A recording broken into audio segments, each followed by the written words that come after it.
Shalom, shalom, shalom. Yisrael, Yehodah, we with you here once again, humbly so. This time, what they call the 28th of November, 2021. Wake up! You know, still the official theme song of this broadcast is "Higher Ground" by Stevie Wonder. But I keep on doing the same old thing. But here, Harry and the Blue Notes is telling us we need to wake up. We need to wake up. And now, after a year and 2 months of going through these tour portions, because we know we had to have a break for the feast days broadcast, I'm hoping now that we are more awake, more aware, and prepared for what is next. Tour portion, the final tour portion, number 54. Zot Haberachah. Zot Haberachah, and this is the blessing. And this is the blessing. This takes us to Deuteronomy 33, all the way to the end of the book, 34:12. This is it. Last week on Ha'azinu, which means listen, Moshe called heaven and earth to witness against us. And once heaven and earth passes away, this is when the Torah passes away. So we know in 2 Peter that heaven and earth will pass away. And there will be a new heaven and a new earth. Behold, Yahweh makes all things new. As such, that means these Torah portions, this law of blood and stone will pass away. But only after that day, in the 8th millennial and final day, the eternal day of man. Yah said his word, which is the Torah, will be fruitful and it will accomplish its purpose.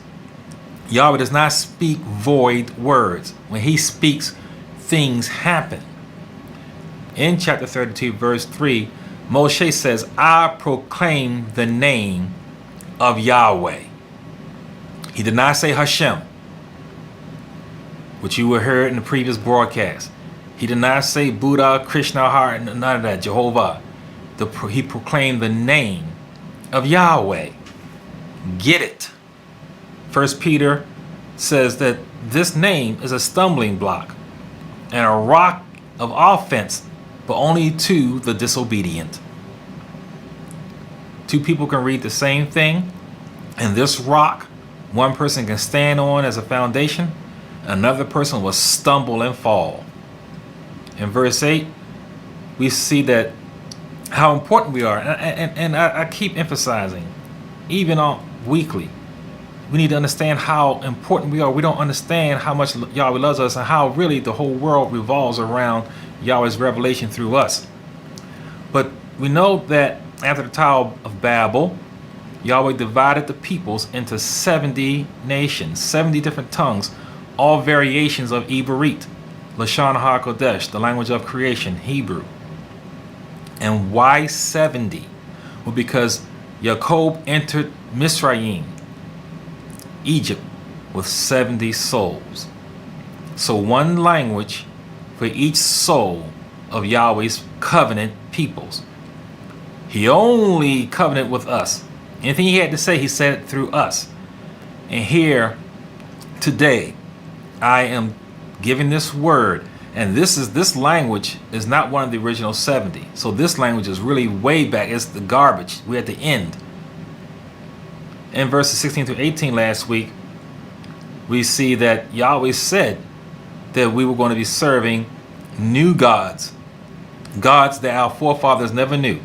See, our forefathers knew all the mighty ones of the Amorites, the Hittites, and the Hizzites, and all of them that's all around them.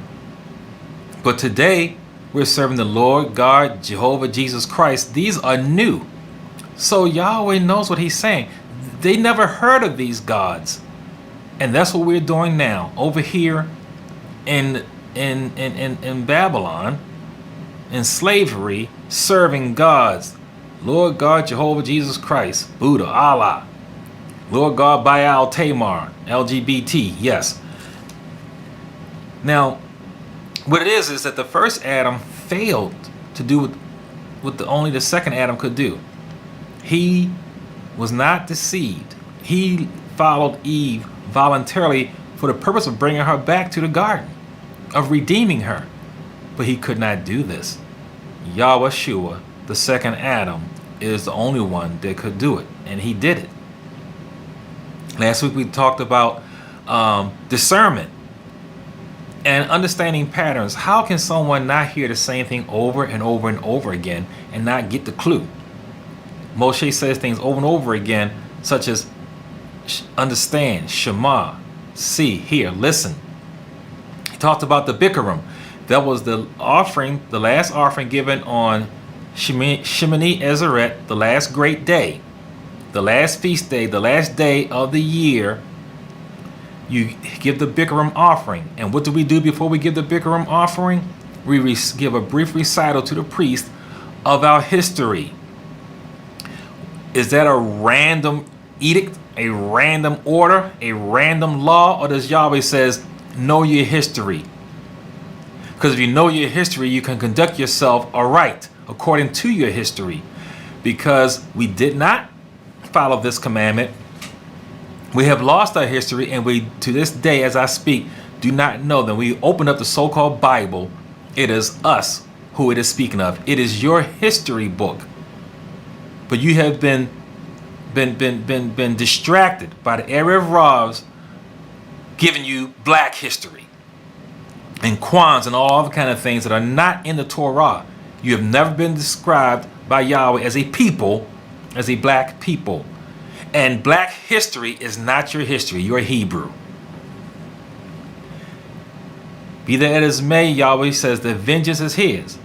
You're wasting your time out there riding and stealing black flat TVs like that has anything to do with whatever you're riding for.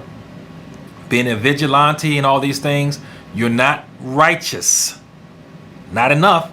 Not enough to take somebody else's blood because your blood was unjustly spilled. Yahushua alone is righteous. Vengeance is his. Put the guns down. You need to put those voting signs down and placards and marching placards down too. The mylar balloons and the stuffed animals and the candles and all that. And open and pick up the Torah. Pick up the Bible. Turn down the plate. Turn down the sheets. Yahushua, representing Yahushua, is the grace that gets us into the promised land. Because the law is offensive. It hit Yahushua not once but twice.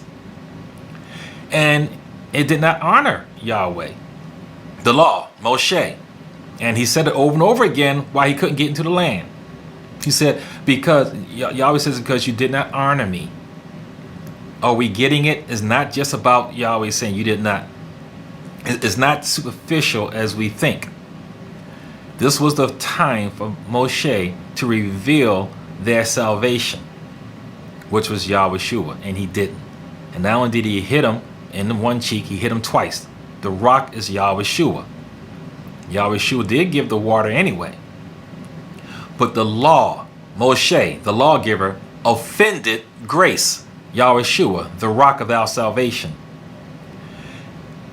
This is important because next week, as we finish these Torah portions, and I may do the half Torah portions, I don't know.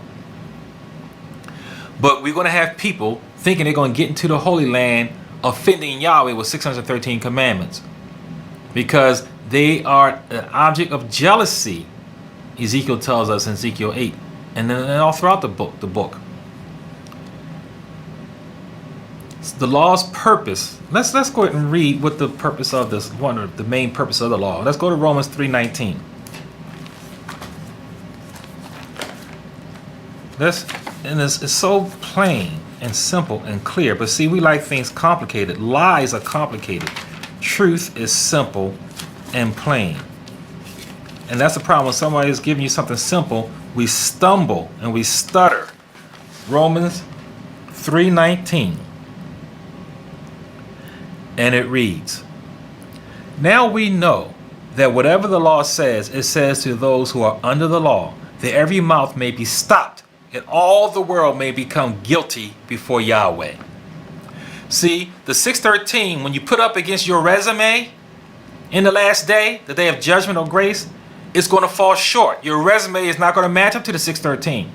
So what the 613 does is it precludes anyone from getting in with the resume of trying to keep keeping the 613.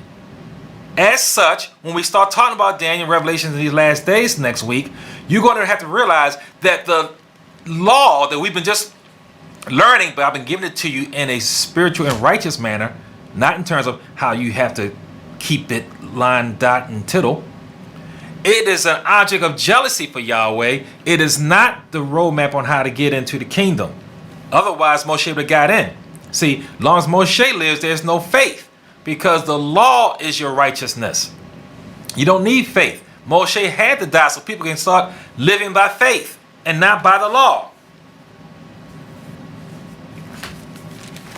And I'm not going to go, well, let me go ahead and read 8:3, since I'm in Romans anyway. Romans 8:3. Because I don't want anybody to get it twisted and they say Yehonathan Dawid went through 54 Torah portions and trying to teach you the roadmap on how to get into the kingdom. That's not what I did. And you weren't listening. Because the law could not do in that it was weak through the flesh. This is Romans 8:3.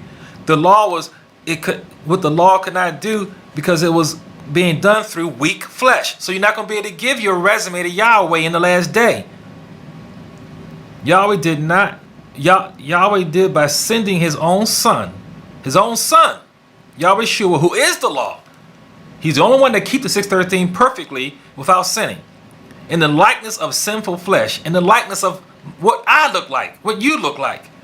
On account of sin, he commanded sin in the flesh. He commanded it. He took control over it. He was not in bondage as we have shown ourselves to be. So now here we are on the 54th Torah portion. I think I will hope that we got it now. We're learning these things just like you had to learn how to drive. But you did not drive today, yesterday. You're not going to go to work tomorrow with the driving manual in your hand. Go and try to read that as you drive. You already learned how to drive. Now you need to drive righteously and consciously for your sake and for society's sake to get to work or to get to wherever you're going to go. And the same thing with this Torah.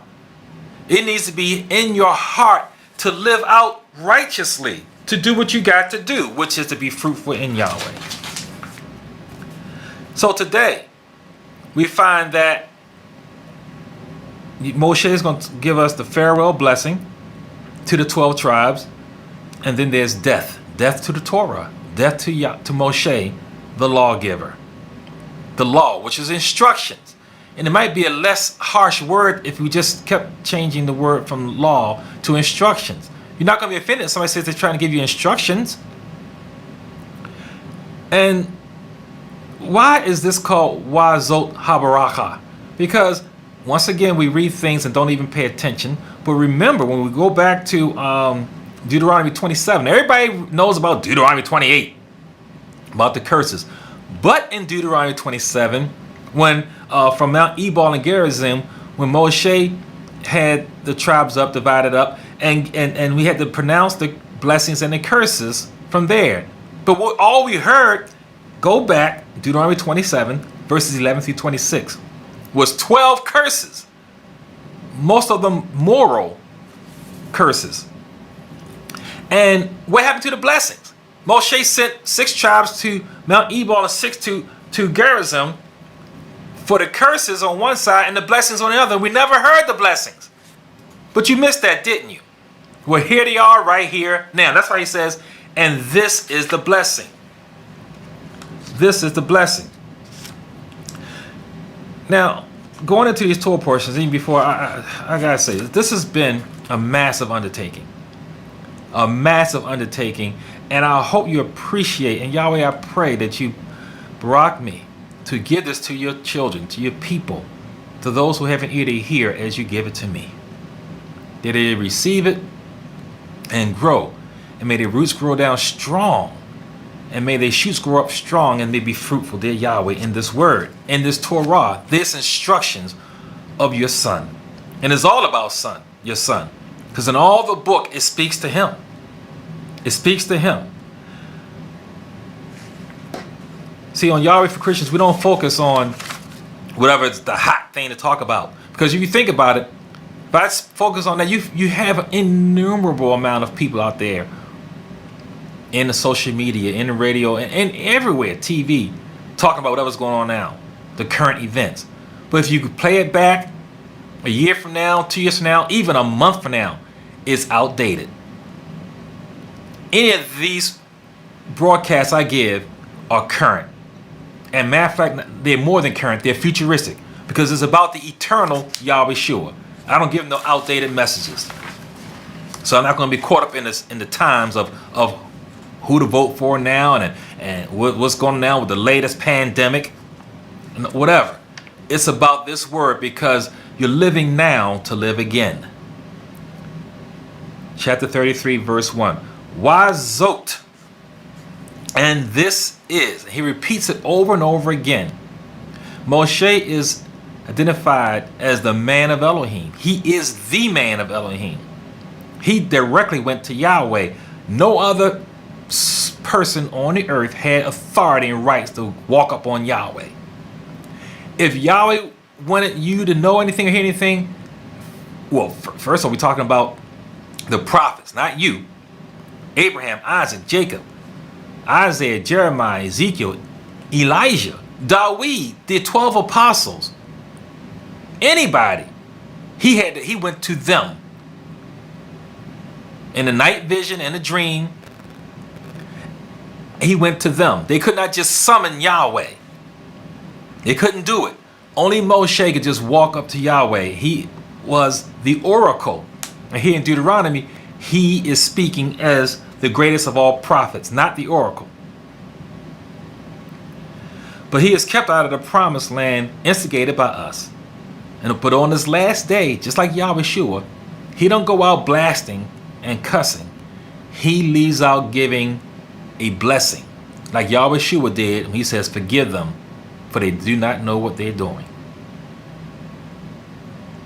In verse 2, let me go ahead and read 33, verse 2 of Deuteronomy, Devarim. And he said, Yahweh came from Sinai and dawned on them from Seir. He shone forth from Mount Paran, and he came with 10,000 Kadashim. From his right hand came a fiery law for them. Remember, we talked about this fiery is relationship. Just like husband and wife. When y'all keep saying fiery offerings of fire, he's talking about intimacy. It's an intimate word. I'm not going to review all that, how I got that to you. But notice here how Moshe is acknowledging that Yahweh did not first come to Sinai. This thing, this law, this offering of a relationship went indeed to Esau first in Mount Seir. And then it went to our half-brother Ishmael in Mount Paran. It went to them both. His right here in verse 2. They had it offered first.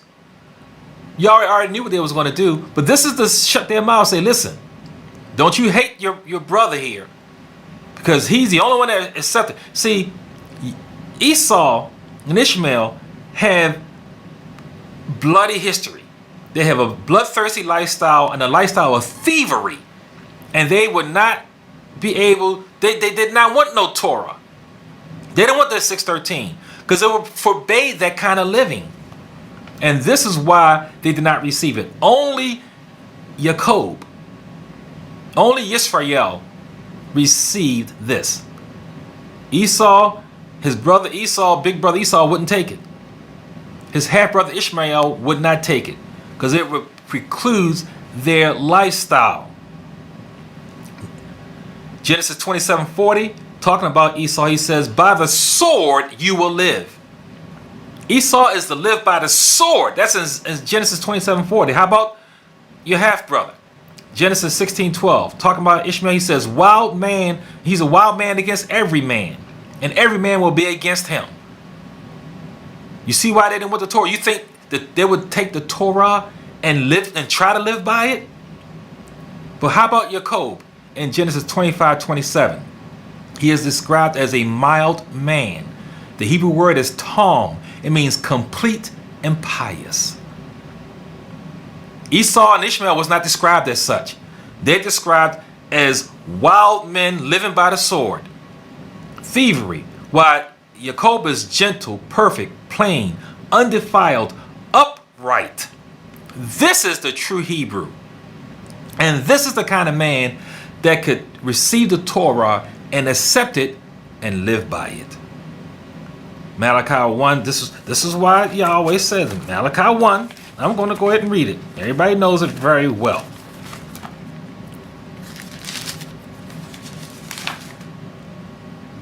Two and 3. And he says, Esau I have loved.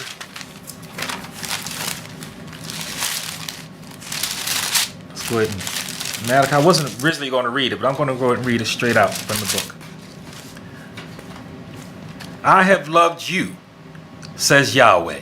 Isn't it great when somebody says, I love you? Are there 3 better words that your ears can hear from another person and it be honest and true? I have loved you, says Yahweh. Yet you say, in what way have you loved us? Was not Esau Jacob's brother, says Yahweh? Yet Jacob I have loved, but Esau I have hated, and laid waste his mountains and his heritage for the jackals of the wilderness. From the beginning, he hated this man because Yahweh knows the heart. Yahweh knows the heart. Just like when Hitler was born, you think Yahweh didn't know that how evil and wicked that man was? Now, we just see another cute little baby, not knowing the beginning from the end. Like I said before, he would have been drowned, I think at the age of 8, and his uncle dove in the water and saved him. You and I wouldn't have done that if we knew the future of how wicked this man was. But Yahweh let things play out for his righteousness. And you only heard it here. You can't Google this information I'm getting ready to give you now. About, you saying, well, he hated Esau from the beginning. So Esau refused this Torah. How does such a creature come about? Because Yahweh does not, they say Yahweh does not like ugly. He did not create ugly. Esau was created by Yitzhak saw him as Hasatan showed up at the Akedah, which is the offering of Isaac. And you say, wait a minute, where do you get that from? Where do you get that from? How do you know that Hasatan was right there with Abraham and Isaac at the sacrifice? What? Have you not read, have you not heard? Hasatan, this is his earth. We're just here trying to live righteous in it. He has rights to show up on his earth, in his territory, under his authority. We already know he did that in the book of Job. So now I ain't going to go there, but I'm going to go to some other references. How Yahweh is being presented with his sons, and getting reports and orders, and Hasatan just shows up and accuses Job. And that's what he does. He is the accuser, and he accuses us constantly. But there's other times when Hasatan just shows up. Let's go to 1 Chronicles 21 and 1. 1 Chronicles 21 and 1 that you don't hear people talk about. Now Hasatan stood up against Yisrael and moved Dawid to number Yisrael. Here's Dawid minding his business, praying, living righteously, probably singing another psalm, and Hasatan shows up and influences him to count Yisrael. And we know, if you read on, what happens. And this, people talk about this. This was the worst sin of Dawid's career. Everybody talks about Bathsheba. Bathsheba was not a great sin. It was a sin. But her name means daughter of the promise. What Dawid did was, he did the same. He tried to get it before he's supposed to have it. That's what he did. Just like Jacob, when he took the blessing from Esau in a way, in his own self-righteousness way, and he had to pay for that. Dawid had to pay for what he did with Bathsheba. Her name means daughter of the promise. We know Shlomo came through there, so we know that the promised seed ended up coming through Bathsheba. So Dawid got what he's supposed to get, but the wrong way. What nobody's talking about is 1 Chronicles 21:1. Yahweh says, why was this sin so great? This was the greatest of sin. This was the highest of sin. Because if you can number Yisrael, you're saying you are Yahweh. Yahweh says you cannot number Yisrael. You cannot number it. That's why there is no counting of all of Israel. You can't do it unless you're Yahweh. And this is what Dawid did, influenced by Hasatan, who just showed up in his grill. The greatest of all his sins. Zechariah 3:1. Here's another time talking about how I had stated that Hasatan showed up at the Akedah, the sacrifice of Isaac by Abraham. And I'm trying to back it up. I am backing it up with scripture. Zechariah, because you're not going to hear this anywhere else. And you can't Google this. You can't Google Ruach HaKodesh. Zechariah 3:1. Then he showed me Yahushua, the high priest, standing before the Malachim of Yahweh. And guess what? Satan standing at his right hand to oppose him. Once again, Hasatan, the accuser, like he did with Job, just showing up and to make accusation against Yahushua right there before Yahushua. He has the authority to show up because of his position. He has a right to give reports to Yahweh and to show up in the courts. We know he showed up against Yahushua in Matthew 4:3. After Yahushua had 40 days of fasting, who showed up? Hasatan. To tempt him. To try to tempt the Yahushua himself. Hasatan just shows up. In Matthew 16:23, he did the same thing. Yahushua just praised Peter for having Ruach HaKodesh revealed to him who Yahushua was. He just got praised. And what happened? Immediately, Hasatan just showed up and influenced Peter to speak against the prophecy of Yahushua, who said that he was going to have to lay down his life. What did Yahushua did? He rebuked Peter too. He spoke through Peter. He says, "Get thee behind me, Hasatan, for you are not mindful of the ways of Yahweh." Looking at Peter, but speaking to Hasatan, who showed up right there. No one else could see him, but Yahushua saw him right there, right next to Peter. There I gave you 4 examples of how Hasatan can just show up. Genesis 22:11 is where he showed up again. He just showed up because he has the authority to do that. At the Akedah, I'm trying to explain to you how this ugly orangutan looking Esau got created. Yahweh didn't create this man. This is why he said he hated him from the beginning. This is mankind, a warped genetic freak looking like a red orangutan. And the Bible describes him as such. There's only I can think of only 2 men in all of the Bible that would describe how they look physically. Noah, who was pure albino white, and Esau, who was red and full and hairy.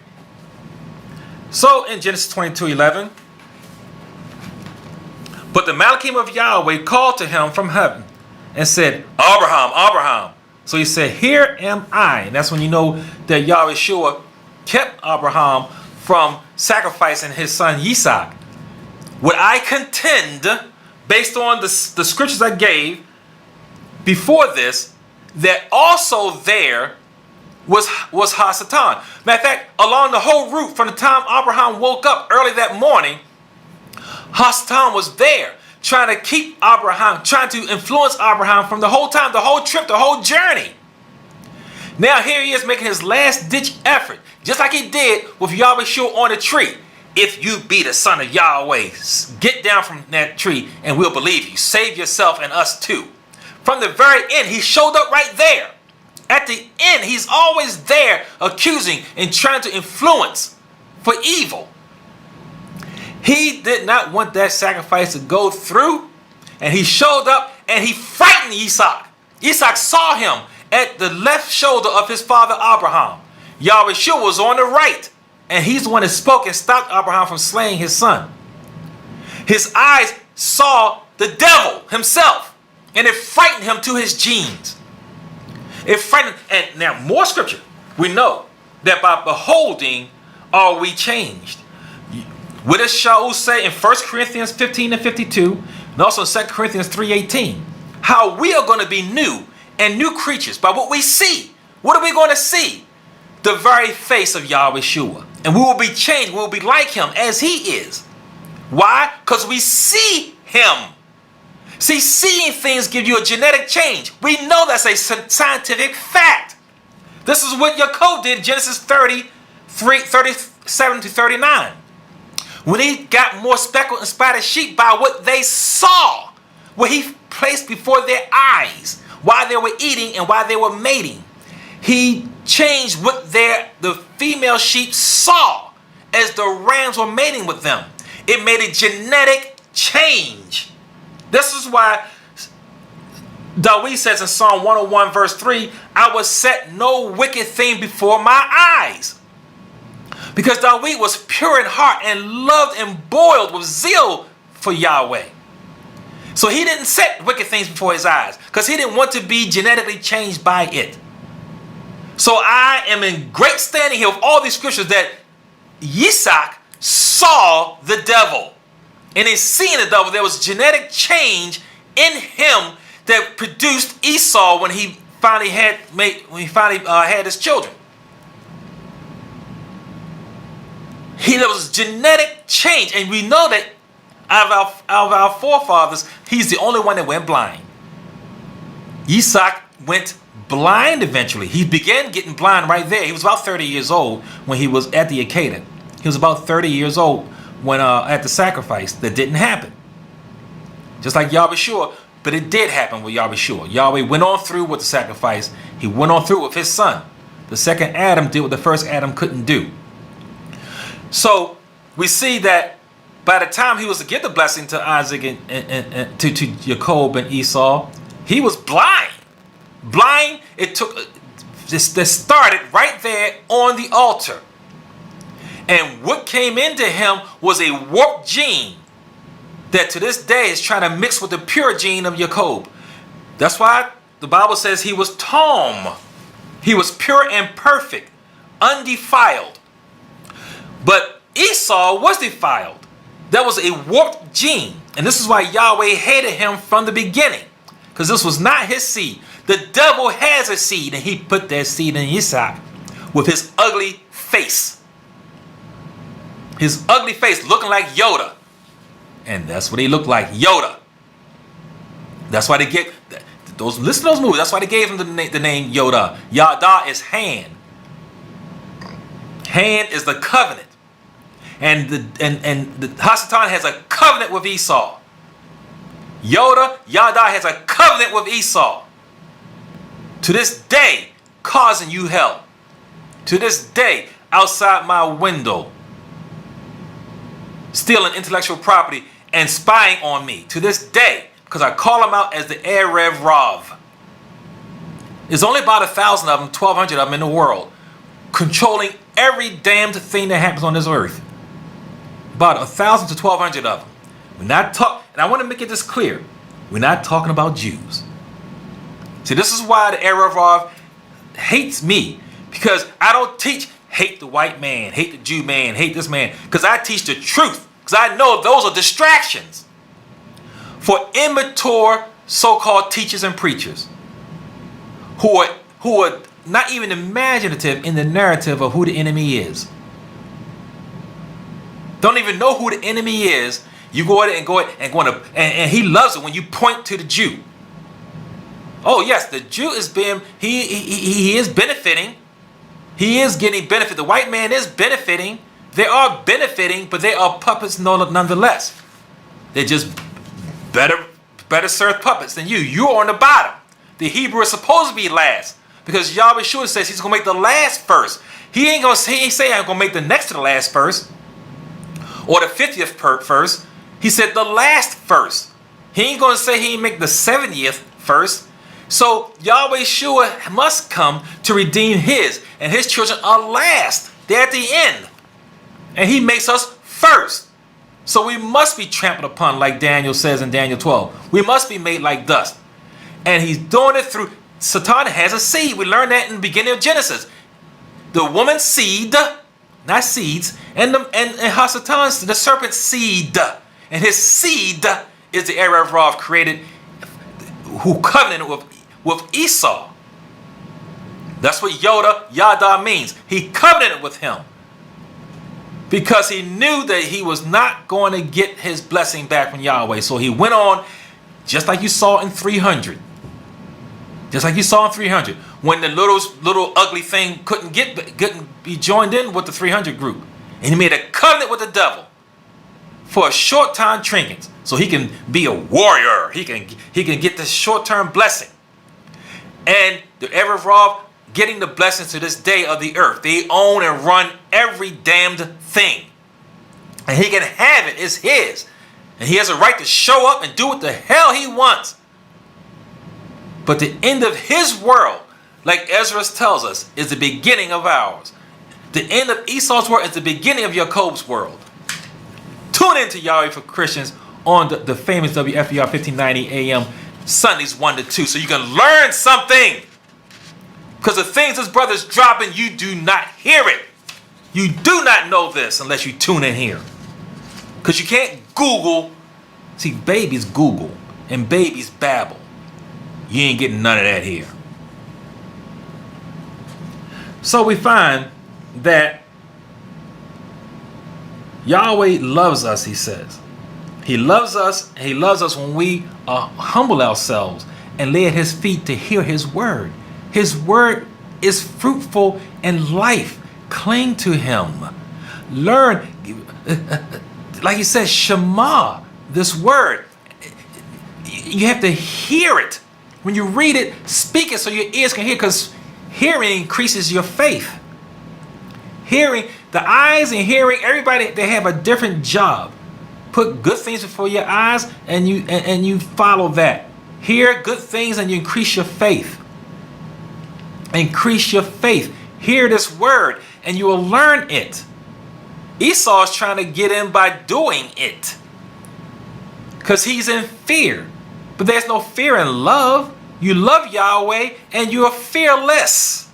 You go out and come in fearless because you love Yahweh. This law is a law of love. For Esau, it's a law of fear, trying to keep it, which he can't. Moshe, even on the first inauguration, was almost going to mess up and have Aaron do the offering incorrectly. Remember, Aaron's sons were killed.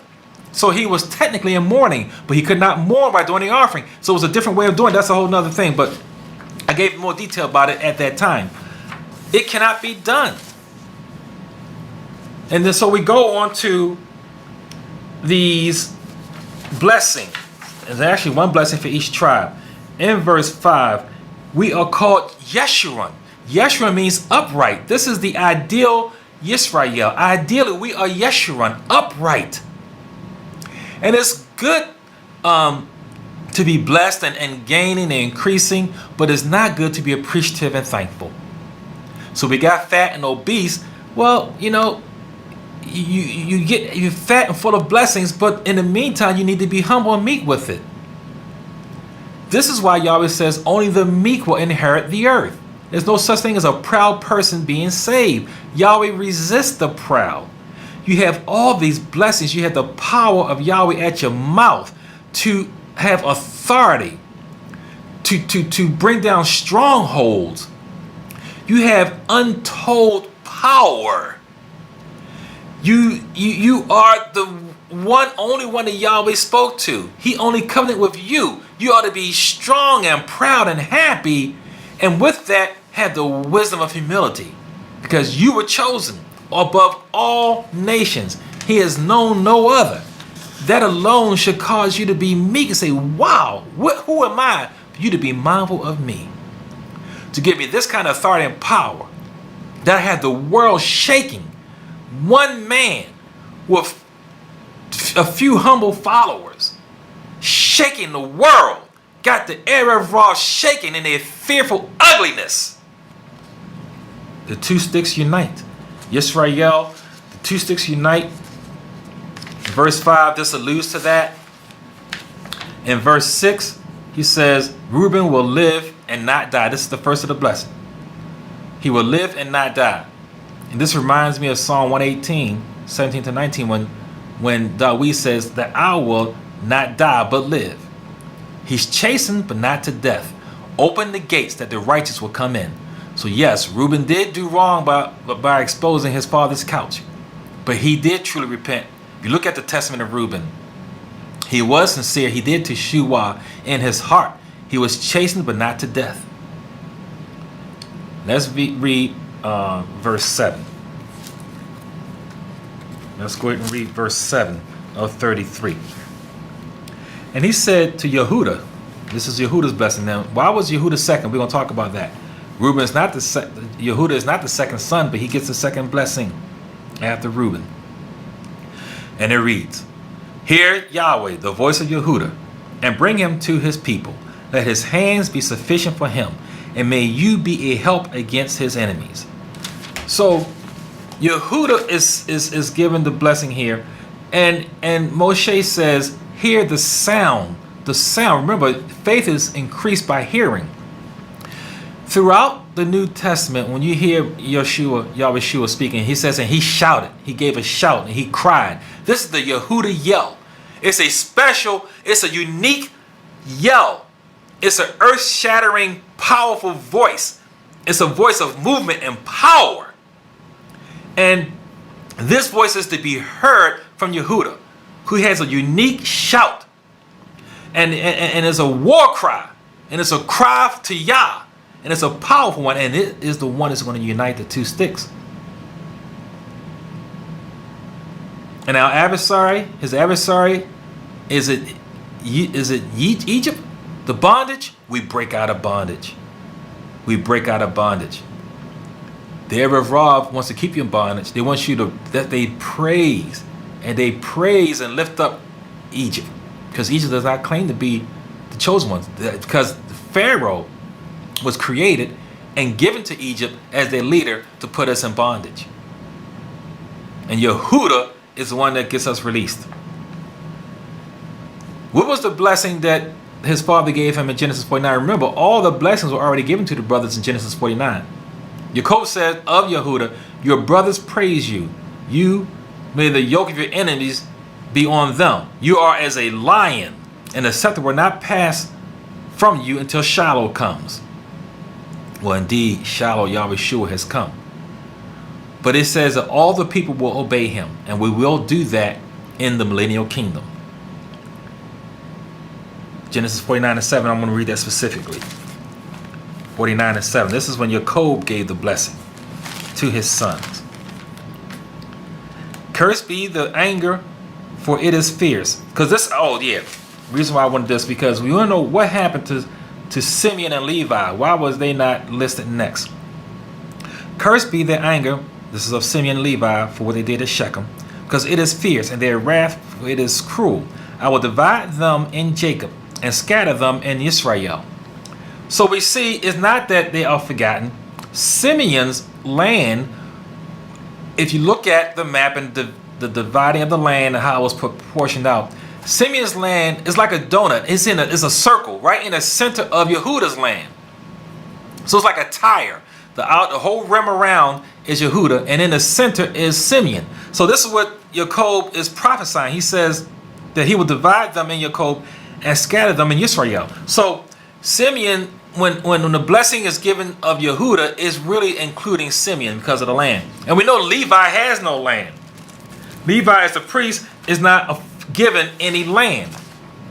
This is why Levi is part of the remnant in the last days with the widows and the children and the homeless and the orphans. Because remember, Levi did not go up on Ebal and Gerizim. He was in the center mediating the reading of the curses by the men. And we have all failed Yahweh. This is why we are not part of the remnant. But we in faith, we live by faith, we die by faith, we'll be resurrected during that sixth seal earthquake. Now, so what about Levi? We know Levi in Numbers 25:14, we find that Simeon, another reason why Simeon got harshly judged because he led out in the Baal Peor plague, and following Baal Peor. They was the leaders in that. So Simeon lost the most numbers. When the second census was made, Simeon had lost, I think, half the population of men of fighting age. So Simeon indeed did get stricken, but not forgotten.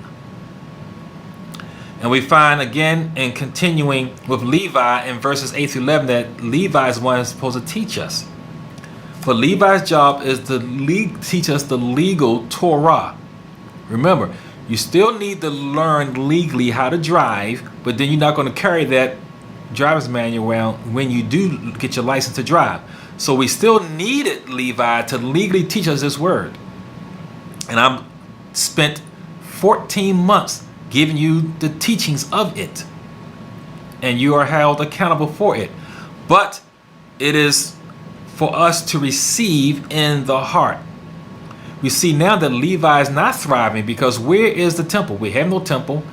Where are the Levites? They only thrived when Israel was a nation, because then they could bring the offerings and the sacrifices and you take care of the Levites. Now we have none of that, so the Levites they will be regathered when that earthquake happens with the women and the children, Yahweh's remnant.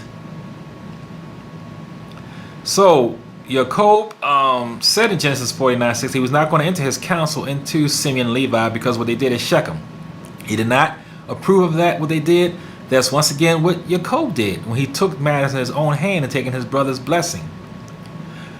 And he had to pay for it. The same thing with David when he took Bathsheba without following Yahweh's lead. Eventually he was supposed to have her, but not in the way he did it, and he had to pay for that. Same thing with Simeon and Levi. They had to pay for what they did for Shechem. It was true that he raped Dinah, their sister. And they was going to pay for that. But Yahweh says vengeance is his. We need to stop in our self-righteousness.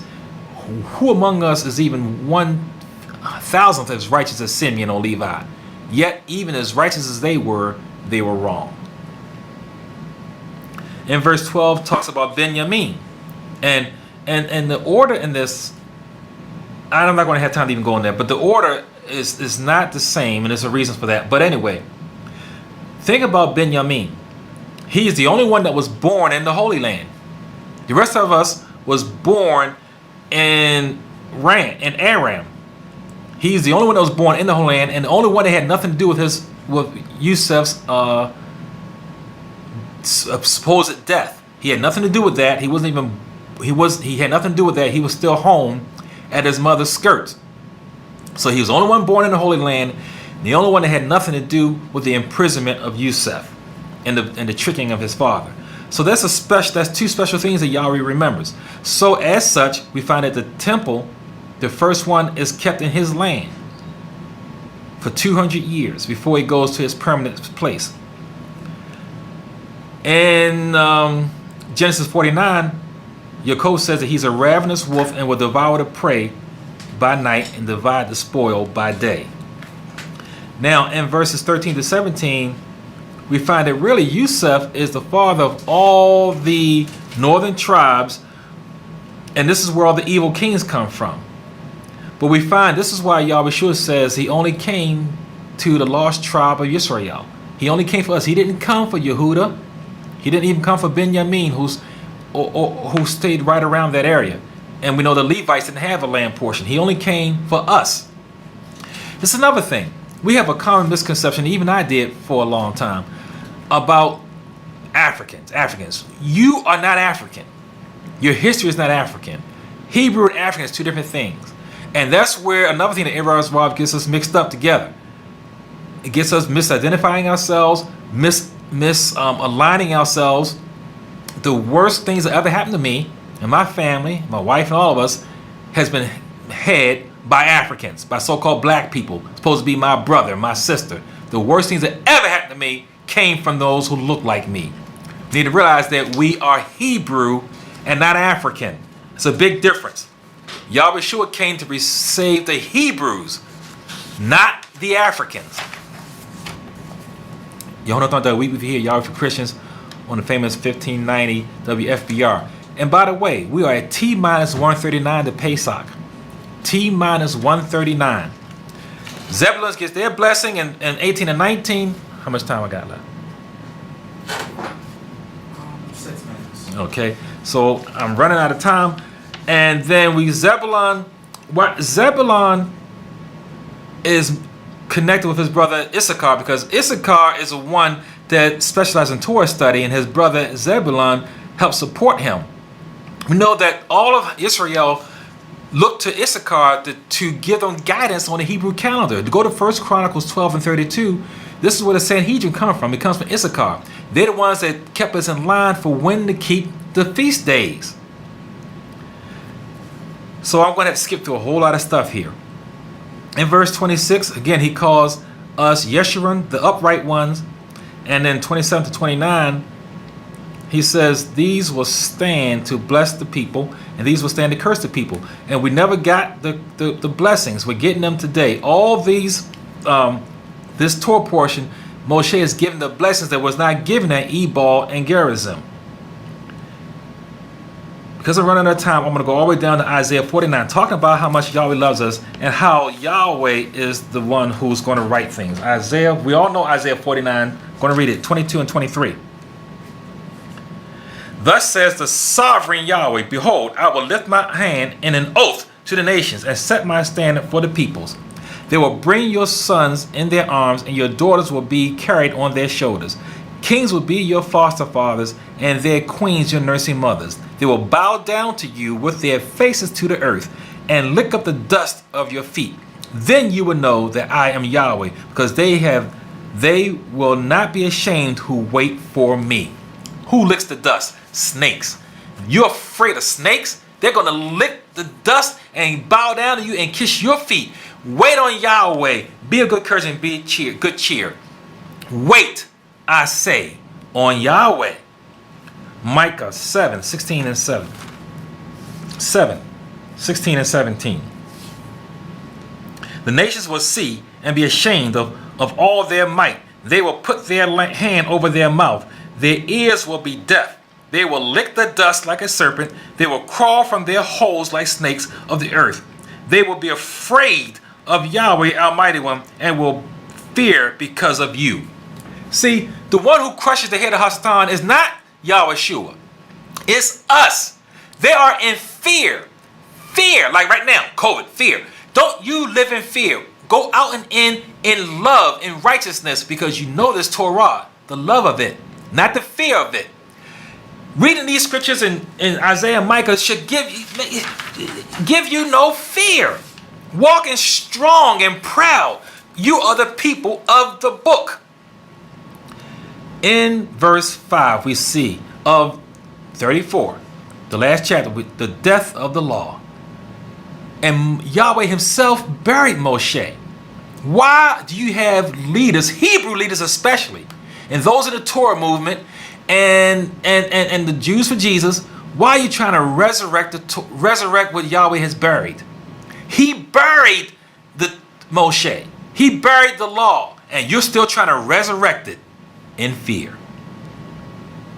John 6, 37 to 40. I'm skipping a lot of stuff here. John 6, 37 to 40. And this is Yahushua speaking. All that the Father gives me will come to me, and the one who comes to me I will by no means cast out, because I have come down from heaven, not to do my own will, but the will of him who sent me. This is the will of the Father who sent me, that of all he has given me, I should lose nothing, but should rise up in the last day. And this is the will of him who sent me, that everyone who sees the Son and believes in him may have everlasting life. And I will raise him up at the last day. I, Yahudah, we love Yahushua, and I wait for him to raise him at the last day. And I'm not worried about the numbers. I'm not worried about popularity, because he says right here, all those who he has to bring to him will come to him. I don't have to try to be popular. I ain't running for no office. I'm not a politician. Damned all that. But blessed be those who hear this word, who has the ear to hear. Everything in this book speaks to Yahushua. He is the goat, the bird, the donkey, the heifer, the sheep. All those animals represented him in their way. Hear him. Hear him. Hear him.